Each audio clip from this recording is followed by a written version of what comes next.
ഓസ്ട്രേലിയയിലെ ലാബിൽ നിന്നും 300-ലധികം വൈറസ് സാമ്പിളുകൾ അടങ്ങുന്ന കുപ്പികൾ കാണാനില്ല. കൊറോണയേക്കാൾ 100 മടങ്ങ് ശക്തിയേറിയ വൈറസുകളും കൊറോണയുടെ അതേ തീവ്രതയുള്ള വൈറസുകളും ഇതിൽ അടങ്ങിയിട്ടുണ്ട്.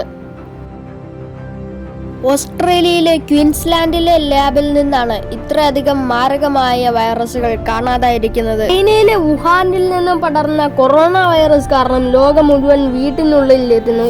ഒരു വൈറസ് കൊണ്ടാണ് ലോകം മുഴുവൻ വീട്ടിനുള്ളിൽ ഇരുന്നതെങ്കിൽ ഇവിടെ നഷ്ടപ്പെട്ടിരിക്കുന്നത് 323 വൈറസുകളാണ്.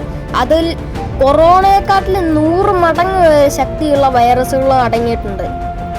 ഇനി ലാബിന്റെ കാര്യത്തിലോട്ട് നോക്കുകയാണെങ്കിൽ ഇവിടെ DNA ടെസ്റ്റുകളൊക്കെ തെറ്റായ മാർഗത്തിലൂടെയാണ് നടത്തിയിട്ടുള്ളത് എന്ന് കണ്ടുപിടിച്ചതിന്റെ അടിസ്ഥാനത്തിൽ ഗവൺമെന്റ് തന്നെ ഇവിടെ ഒരു റിവ്യൂ നടത്താനായി തീരുമാനിക്കുകയാണ്. അങ്ങനെ ഈ ലാബെല്ലാം പരിശോധിച്ചു കഴിഞ്ഞപ്പോഴാണ് അവർക്ക് മനസ്സിലായത് ഇത്രയധികം ഡെഡ്ലി ആയിട്ടുള്ള 323 വൈറസുകൾ അവിടെ നിന്ന് കാണാതായിരിക്കുന്നുവെന്ന്. ഈ വൈറസുകൾ ആരെങ്കിലും മോഷ്ടിച്ചതാകാം, അല്ലെങ്കിൽ നശിച്ചു പോയിട്ടുണ്ടാകാം. ഇനി ഇതാരെങ്കിലും മോഷ്ടിച്ചിട്ടുള്ളതാണെങ്കിൽ അത് അവർ ദുരുപയോഗം ചെയ്യാനും സാധ്യതയുണ്ട്. ഈ വൈറസുകളെ കൃത്യമായ തണുപ്പിൽ സൂക്ഷിച്ചില്ലെങ്കിൽ അതെല്ലാം നശിച്ചു പോകുന്നതായിരിക്കും എന്നാണ് പറയുന്നത്.